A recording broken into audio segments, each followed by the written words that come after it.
pertemuan minggu ini kita akan bahas mengenai penerapan juga menggunakan integral tentu untuk menghitung panjang kurva. Ya, jadi kita akan mencoba menghitung panjang kurva dan juga penerapan selanjutnya yaitu untuk menghitung luas, tapi luas yang akan dicari adalah luas permukaan benda putar. Jadi benda putar yang minggu lalu kita cari volumenya, pada pertemuan hari ini kita akan mencari luas permukaannya. Jadi yang pertama kita akan masuk ke menghitung panjang kurva. Untuk menghitung panjang kurva sebelumnya kita perlu ketahui ada yang namanya persamaan parametrik. Jadi persamaan parametrik di sini adalah kalau Anda standarnya punya, misalkan ini persamaan lingkaran ya, persamaan lingkaran dengan pusat 0,0 dan jari-jarinya A itu biasa ditulis X kuadrat ditambah Y kuadrat sama dengan A kuadrat. Nah, ini adalah persamaan lingkaran yang biasanya itu kan dituliskan dalam bentuk begini, X kuadrat ditambah Y kuadrat sama dengan A kuadrat, yaitu persamaan yang di dalamnya memuat X dan Y bersamaan. Nah, jadi Anda punya sumbu koordinat X dan Y, dan persamaannya memuat X dan Y juga. Bisa saja persamaan yang pada sumbu koordinat X dan Y di sini tidak menggunakan X dan Y di dalamnya, yaitu dengan menggunakan persamaan yang kita sebut sebagai persamaan parametrik. Persamaan parametrik di sini adalah persamaan yang menyatakan X sebagai variabel yang lain dan Y sebagai variabel yang lain. Jadi dalam satu persamaannya tidak ada X dan Y barengan. Nah, di sini kalau misalkan Anda punya X kuadrat ditambah Y kuadrat sama dengan A kuadrat, ya Anda bisa membuat persamaan parametrik yang merepresentasikan bahwa sesuatu dikuadratin, ditambah sesuatu yang lain dikuadratin, hasilnya harus jadi A kuadrat. Sesuatu tadi ya bisa aja berbentuk seperti ini, A cos T dan A sin T. Kenapa demikian? Ya karena cos kuadrat nanti kalau ditambahkan sin kuadrat kan akan jadi 1 ya. Di sini kalau Anda menghadapi X kuadrat ditambah Y kuadrat dalam bentuk seperti ini, X-nya adalah A cos T kan artinya X kuadratnya adalah A kuadrat cos kuadrat T. Kemudian kalau Y-nya A sin T kan artinya Y kuadratnya A kuadrat sin kuadrat T. Yang artinya A kuadratnya boleh Anda keluarin, kemudian cos kuadrat ditambah sin kuadrat, yang mana cos kuadrat tambah sin kuadrat akan jadi 1, dan ini hasilnya akan jadi A kuadrat. Jadi artinya bentuk X kuadrat tambah Y kuadrat sama dengan A kuadrat di sini boleh aja dipecah menjadi X-nya adalah A cos T dan Y-nya adalah A sin T. Dengan demikian ya persamaan lingkaran tadi bisa diubah menjadi dua persamaan lain yang kita kenal dengan persamaan parametrik. Jadi kita menambahkan parameter yang lain untuk merepresentasikan X dan Y secara terpisah. Persamaan parametrik di sini tidak tunggal. X kuadrat tambah Y kuadrat sama dengan A kuadrat tidak hanya harus dinyatakan dalam bentuk yang seperti ini. Anda bisa menyatakan dalam bentuk-bentuk yang lain. Contoh yang lain, misalkan Anda punyanya X sama dengan Y kuadrat nih. Kalau Anda punya X sama dengan Y kuadrat, Anda tidak harus menyatakan pakai kosinus gitu. Boleh aja nih X-nya Anda buat sebagai T kuadrat dan Y-nya adalah T. Nah, dengan demikian kan di sini Anda punya, ini adalah persamaan parametrik yang kalau Anda masukin X-nya T kuadrat, kemudian Y-nya adalah T, kemudian dikuadratin, jadinya T kuadrat sama dengan T kuadratnya.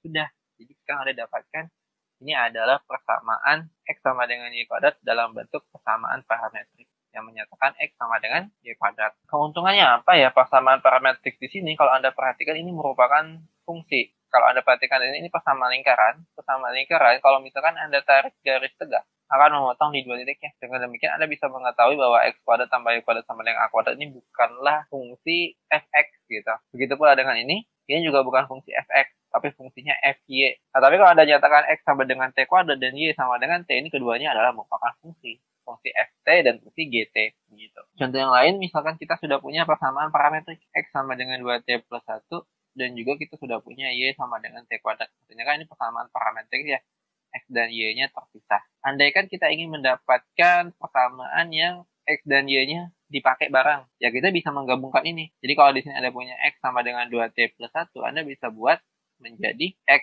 dikurang 1 sama dengan 2T. Kemudian Anda dapatkan T-nya adalah X dikurang 1 dibagi 2. Selanjutnya Anda juga bisa dapatin bahwa di sini kita punya Y sama dengan T kuadrat dikurang 1, maka Anda dapatkan Y sama dengan X dikurang 1 dibagi 2 kuadrat dikurang 1. Nah, sekarang ini ada nih.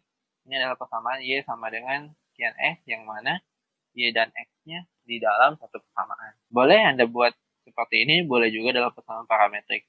Tentu sekarang kita akan coba menggambarkannya. Nah, kalau mau menggambarkan persamaan parametrik dan persamaan ini, hasil gambarnya haruslah sama. Nah, contohnya kita akan coba gambarkan X sama dengan 2T plus 1, Y sama dengan T kuadrat min 1 dalam suatu kurva. Cara menggambarkannya, pertama, andaikan T-nya 0. T-nya 0, Anda masukin di sini.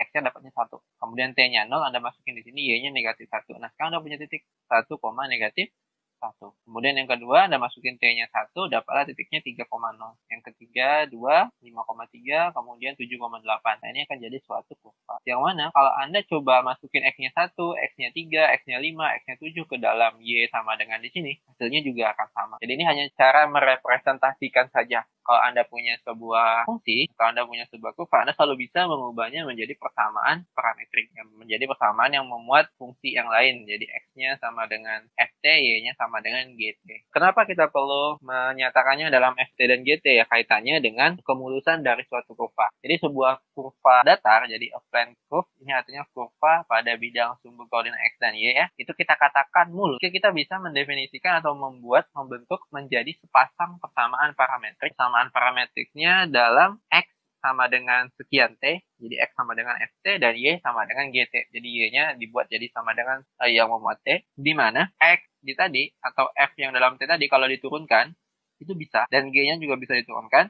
Kemudian hasilnya itu kontinu pada interval A sampai B, hasil turunannya ya. Dan juga turunannya tadi tidak 0 secara terus-menerus, tidak boleh 0 secara terus-menerus pada interval A sampai B. Maka kita bisa mengatakan bahwa kurva tadi mulus. Sebenarnya kurva mulus itu juga bisa dilihat dari gambarnya, tentu saja. Tapi kalau misalkan kurvanya agak aneh-aneh, kan agak susah ya memastikannya mulus atau tidak. Sebagai contoh, kurva yang tidak mulus, Anda punya persamaan yang kalau digambarkan bentuknya begini, terus tiba-tiba patah begini. Kan itu bukan kurva yang mulus ya di titik ini. Nah, jadi kalau misalkan Anda diminta untuk menghitung berapa panjang garis ini yang melengkung kemudian lurus di sini dari interval A sampai B, Anda tidak bisa langsung hitung dari A sampai B-nya.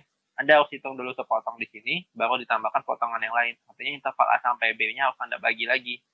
Gitu, dari A sampai C, kemudian C sampai B. Yang dimaksud di sini ya kita akan coba menghitung panjang kurva, tapi kalau kurvanya mulus. Kalau kurvanya tidak mulus ya Anda artinya harus memotong-motong. Dan ya tentu saja meskipun kurva yang mulus, ya kan seperti yang ada di sini, kita juga tidak bisa serta-merta langsung tahu panjangnya berapa nih. Jadi kita mau menghitung panjang kurva yang garisnya berwarna biru ya. Jadi yang garis berwarna biru ini kita akan coba hitung panjangnya. Tapi kita juga tidak bisa langsung hitung semuanya. Nah, maka di sini kita akan coba potong. Kalau dari gambar ini kita potongnya jadi 1, 2, 3, 4, 5, 6, 7. Jadi ini kurvanya dipotong menjadi 7 potong. Kemudian masing-masingnya kita hitung, baru kita totalin. Dan tentu saja ya kita akan coba terlebih dahulu hitung satu. Kita akan ambil satu potongan, ya terserah yang mana aja, misalkan yang ini. Kita ambil satu potongan yang ini, taruh di sini. Kita akan coba hitung panjang kurva yang melengkungnya. Hanya saja untuk menghitung panjang kurva yang melengkung, itu kita nggak punya. Kita masih belum punya ya, itu mau kita pelajari sekarang gitu kan ya. Itu yang mau kita cari. Maka untuk menghitung panjang kurva yang melengkung, pertama kita dekati terlebih dahulu. Kita hitung dulu panjang garis lurusnya yang berwarna hitam. Jadi kalau mau menghitung yang melengkung di sini, hitung aja dulu yang garis lurusnya. Kenapa ya? Karena yang garis lurus di sini kan nanti bisa didekati ya. Jadi melengkung begini. Begitu pula semuanya ya kita hitung dulu yang garis lurus. Nah, menghitung yang garis lurus ini sama aja dengan menghitung jarak antar dua titik. Menghitung jarak dua titik pada bidang koordinat kartesius itu tidak sulit kan ya. Cukup delta X-nya dikuadratin, delta Y-nya kuadratin diakarin gitu kan ya, Pitagoras. Jadi untuk menghitung jarak antar dua titik pada koordinat kartesius, Anda bisa mempitagorasin delta X dan delta Y-nya. Dengan demikian, kalau mau menghitung delta S, yaitu panjang kurva yang melengkung, ya Anda bisa dekati terlebih dahulu, hitung terlebih dahulu delta W, yaitu panjang garis yang berwarna hitam ini, garis lurus, dengan menggunakan rumus Pitagoras. Dan tentu saja Anda sudah tahu kan ya, notasi ini, dx per dt. dx per dt ini kan notasi turunan X terhadap T ya. Nah, sekarang di sini ya, Anda kalau udah punya delta X, ya Anda bisa dekati itu menjadi turunan terhadap T dikali dt. Jadi delta X di sini, ya Anda dekati menjadi turunan terhadap T dikali delta T. Begitu pula ini, turunan terhadap T dikali delta T. Nah, karena keduanya memuat delta T, dan kedua delta T di sini dikuadratin, dan kedua delta T yang dikuadratin di sini diakarin, artinya kan bisa Anda keluarin ya, menjadi delta T saja. Karena setelah dikuadratin, diakarin, ya akan jadi delta T aja. Nah, selanjutnya ini adalah panjang dari garis yang sepotong. Ya, sepotong ini aja, itu ini. Sekarang pertanyaannya, kalau kita mau menghitung panjang semuanya, ya tentu kita tinggal sigmain aja, gitu kan ya. Tinggal jumlahin aja, ada berapa banyak, gitu. Maka notasinya begini. Jadi jumlahkan ada berapa banyak garis lurusnya. Jadi ini adalah penjumlahan garis lurusnya. Kalau garis lurusnya ada 7, ya ambil N-nya 7, gitu kan ya. Sekarang sama seperti integral Riemann, menghitung luas daerah yang kita potong-potong jadi poligon, ya kan? Kalau misalkan kita potongnya hanya sebatas 7, ya tentu dia tidak mewakili kurva yang melengkung ini, hanya mewakili garis lurus yang ada di sini. Tapi kalau misalkan Anda potong menjadi 50, maka ini kan akan semakin mendekati garis yang melengkung ini, garis-garis lurusnya. Nah, yang mana kalau misalkan N di sini, kita ambil limitnya mendekati tak hingga, maka itulah yang menjadi panjang kurva. Yang mana limit tak hingga dari notasi sigma itu akan dinotasikan menggunakan integral. Ya, jadi yang ini adalah limit tak hingga dari notasi sigma tadi. Kemudian ya F aksen T, G aksen T, dt. Yang mana lebih mudah untuk lebih enak untuk mengingatnya kalau disajikan begini. Jadi panjang kurva, L di sini mewakili panjang ya, bukan luas, tapi length. Jadi panjang kurva dari interval A sampai dengan B, itu adalah turunan X-nya tadi, setelah dinyatakan dalam T, dikuadratin, ditambah turunan Y-nya, dinyatakan dalam T, gitu kan, dikuadratin, diakarin, kemudian diintegralkan. Integralkan di sini mewakili menjumlahkan sebanyak tak hingga potong tadi. Ini kalau misalkan kurva Anda sudah menjadi persamaan parametrik atau Anda ingin mengerjakannya dalam persamaan parametrik. Keuntungannya apa? Menyajikan sebuah kurva dalam bentuk persamaan parametrik itu biasanya hasil turunannya lebih gampang untuk dihitung. Tapi kalaupun tidak ya, jadi ini kalau misalkan ternyata Anda bisa menyatakan kurvanya X-nya dalam sesuatu yang memuat T, kemudian Y-nya dalam sesuatu yang memuat T juga. So, dengan demikian Anda bisa melakukan turunan dari si FT dan GT-nya, kemudian dikuadratin, diakarin, ya diintegralin, itulah panjang kurvanya. Andaikan kurva Anda dalam bentuk Y sama dengan Fx, ya maka Anda bisa menggunakan yang ini. Jadi sebenarnya rumus ini dx kuadrat per dt kuadratnya dikeluarin, jadi tinggal 1, nah hasilnya akan jadi seperti ini. Yang ini adalah ketika dy kuadrat per dt kuadratnya dikeluarin, maka yang tersisa ini per ya. Jadi ini kalau misalkan kurva Anda adalah X sama dengan X, Anda bisa menghitung luasnya menggunakan ini. Jadi ini artinya intervalnya dalam T, kalau yang ini dalam T ya, A sampai B-nya ini adalah variabel dalam T. Kalau yang di sini A sampai B-nya variabel dalam X, kalau di sini C sampai D-nya adalah variabel dalam Y. Jadi Anda tidak harus mengubah lagi. Jadi kalau misalkan sudah Y sama dengan, pakailah yang kedua. Kalau X sama dengan, pakailah yang ketiga. Sebagai contoh di sini, kita akan coba menghitung panjang kurva yang ada di sini.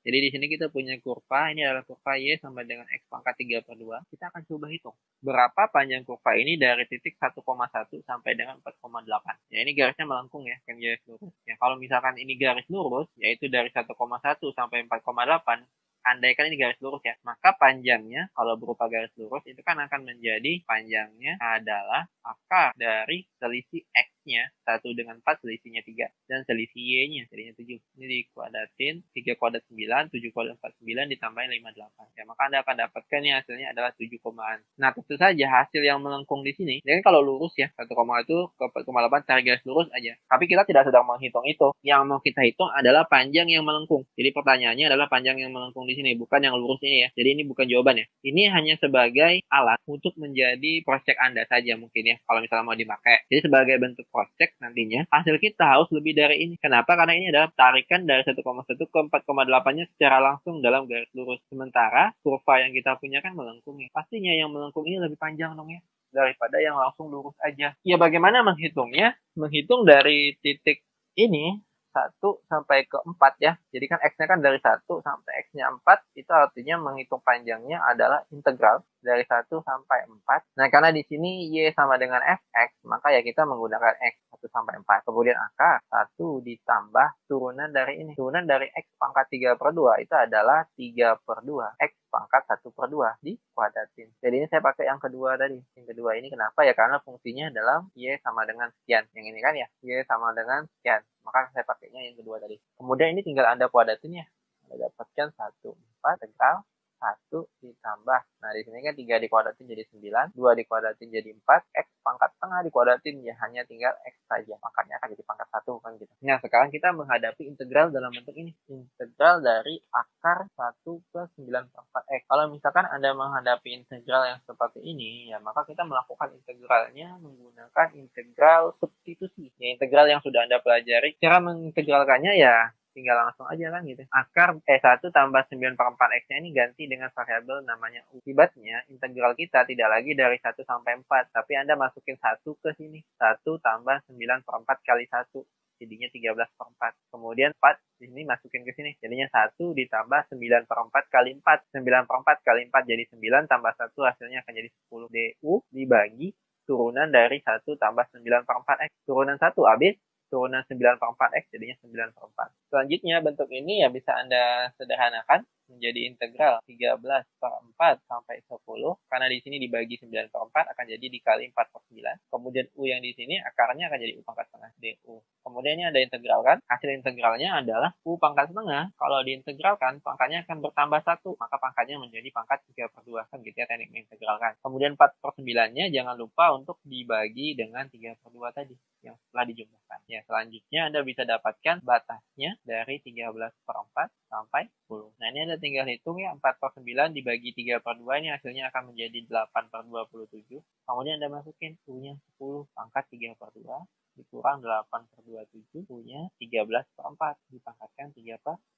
Hasil perhitungan inilah yang akan menjadi panjang dari sikur. Yang hitungnya nggak saya lakukan ya sih, kalau menghitungnya ya Anda bisa coba sendiri lah ya. Kalau menghitungkan tinggal masukin kalkulator dapat hasilnya kan ya. Nah, hasil ini kalau Anda benar dalam mengerjakan, hasilnya harus lebih dari 7, sekian tadi. Tapi ya juga tidak terlalu jauh dari ini. Tidak mungkin hasilnya sampai 15. Kayak ini kan garis lurus ini kan melengkungnya nggak terlalu gede ya. Kalau diperhatikan ini paling sekitar ya paling jauh 10 lah ya, paling jauh kan. Kalau garis lurusnya 7, ini kayaknya paling jauh 10. Kalau kurva tapi ini gambarnya udah benar sih kalau dilihat. Tapi ya hasilnya harus pastinya lebih besar dari 7 ya. Tidak mungkin hasilnya 7 atau lebih kecil. Hasilnya salah hitung gitu paling. Ya, ini harus selalu Anda hitung ya. Yang ini cuma sebagai alat aja. Yang wajib Anda kerjakan yang kanan ini. Kalau misalkan Anda diminta untuk menghitung panjang kurva Y sama dengan X pangkat 3/2 dari titik 1,1 sampai 4,8. Jadi Anda bisa dapetin panjangnya. Selain penerapan integral untuk menghitung panjang kurva, tadi sudah saya sampaikan bahwa kita akan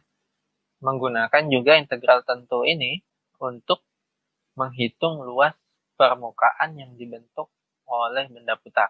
Sebagai contoh ya, di sini kita akan coba menghitung luas permukaan dari yang di sini seperti kerucut yang terpenggal. Kalau Anda masih ingat ya, materi ketika Anda di tingkat sekolah ya, menghitung luas permukaan dari kerucut yang terpenggal di sini, itu bisa dicari menggunakan rumus ini. Jadi Anda bisa mencari luas permukaan dari kerucut yang terpenggal ini menggunakan rumus 2V dikali R1 ditambah R2. Dirata-ratain gitu ya. 1 dan R2-nya dirata-ratain. Kemudian dikali panjang ini. Nah, maka Anda bisa mendapatkan luas permukaan di sini ya. Panjang ini di situ, panjang ini ya. Panjang dari titik di atas untuk R2 dan titik di atas R1. Garisnya lurus tapi miring gitu ya. Lurusnya tidak datar, tapi miring begini. Nah, yang artinya panjang ini bukanlah delta X. Kan kalau datar kan delta X ya, perubahan nilai X-nya. Tapi panjang di sini adalah panjang kurvanya. Artinya, kalau misalnya kurvanya garis lurus ini diputar sumbu X, maka yang di L di sini adalah panjang dari si kurva. Ya, kemudahan bagi kita adalah kita sudah tahu bagaimana menghitung panjang kurva, ya tadi di materi sebelumnya. Gitu. Jadi, kalau untuk menghitung luas ataupun volume, kita menggunakan delta X, ternyata di sini bukan delta X, tapi yang kita pakai adalah delta S. Ya, delta S di sini tadi notasi untuk menyatakan panjang si kurva. Ya, di sini sebagai contoh ya, kita mau menghitung, di sini kan kita punya garis yang melengkung begini.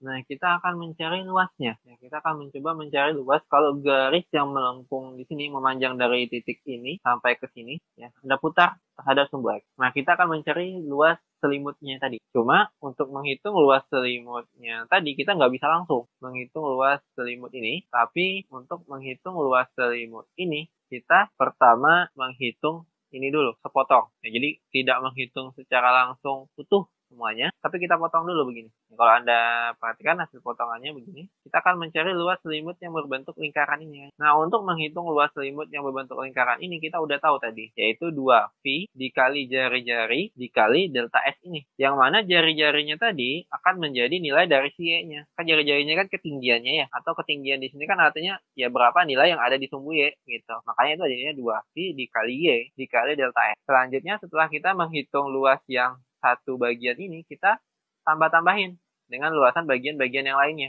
Nah, itu yang menjadi sigma di sini. Sigma di sini artinya kita mau menambah-nambahin semua bagiannya. dari bagian kiri sampai ke bagian kanannya. Kita buat potongan-potongan sebesar ini, kemudian kita jumlah-jumlahin. Tentu saja ya hasil penjumlahan-penjumlahannya akan menjadi luas secara keseluruhannya gitu kan ya. Hanya saja masih berupa potongan-potongan yang masih belum rapi. Kalau misalkan potongan-potongan tadi kita buat sekecil mungkin, jadi di sini kita mau P menuju 0, artinya kita membuat potongan-potongannya sekecil mungkin, sehingga menjadi potongannya sebanyak mungkin. Dan dengan kata lain ya Anda bisa mengatakan limit T mendekati 0 itu artinya Anda membuat lebar potongannya sekecil mungkin, atau bisa juga Anda menganggapnya limit N menuju tak hingga, yang artinya Anda membuat N-nya sebanyak tak hingga potong. Itu akan menghasilkan bentuk ya yang sudah kita bahas, limit menuju tak hingga untuk sigma I sama dengan 1 sampai N di situ akan menjadi integral. Kemudian di sini 2V Y dikali delta S, 2V-nya kan seperti biasa ya. Kalau ada konstanta bisa kita keluarin aja. Kemudian Y-nya tetap Y, kemudian delta S-nya akan menjadi DS. Yang mana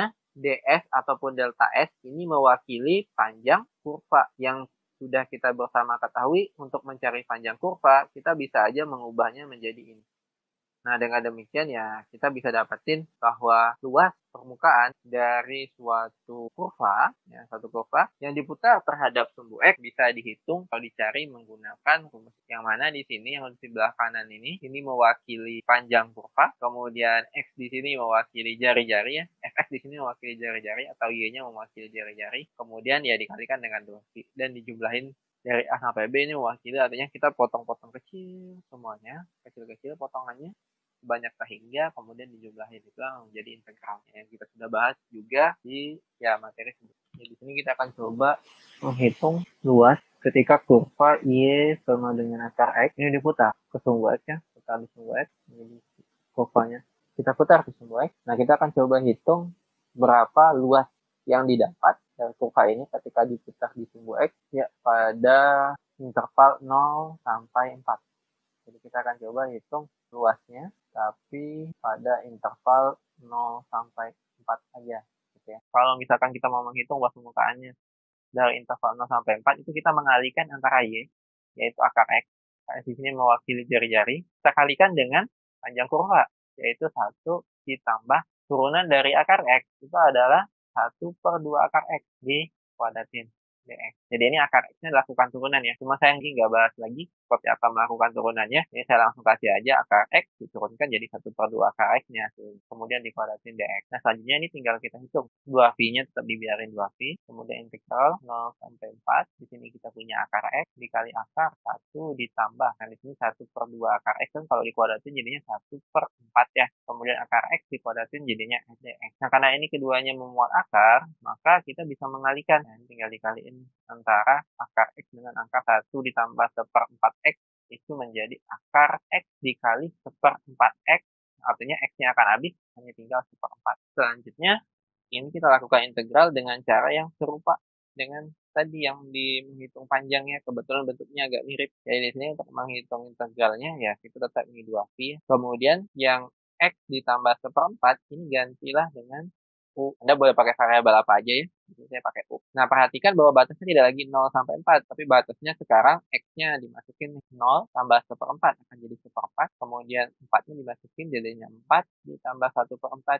jadinya 17/4. Nah, sekarang kita punya integralnya 1/4 sampai 17/4. Akar U, dx-nya akan jadi du dibagi turunan ini. Turunan dari X akan tinggal 1, turunan 1/4 habis. Hasilnya jadi begini. Selanjutnya ini tinggal dilakukan integral. Hasil integralnya, di sini yang per satunya saya abaikan ya, karena nggak ada gunanya. Di sini 2V-nya kita biarin 2V aja. Kemudian akar U, ini kan jadinya U pangkat setengah. U pangkat setengah diintegralin akan jadi U pangkat 3/2. Jangan lupakan hasilnya untuk dibagi dengan 3/2. Kemudian batasnya adalah 1/4 sampai 17/4. Nah, di sini tinggal Anda bagi, jadinya 4/3V ya. 2, 3, ya 4/3V. Nah, 4/3V-nya dikalikan dengan hasil ini. Masukin 17/4, dipangkatin 3/2, dikurang dengan masukin 1/4, dipangkatin 3/2. Tinggal yang akan menjadi luas dari si kurva ini. Jadi Anda bisa dapatkan luas dari si kurva ini dengan rumus.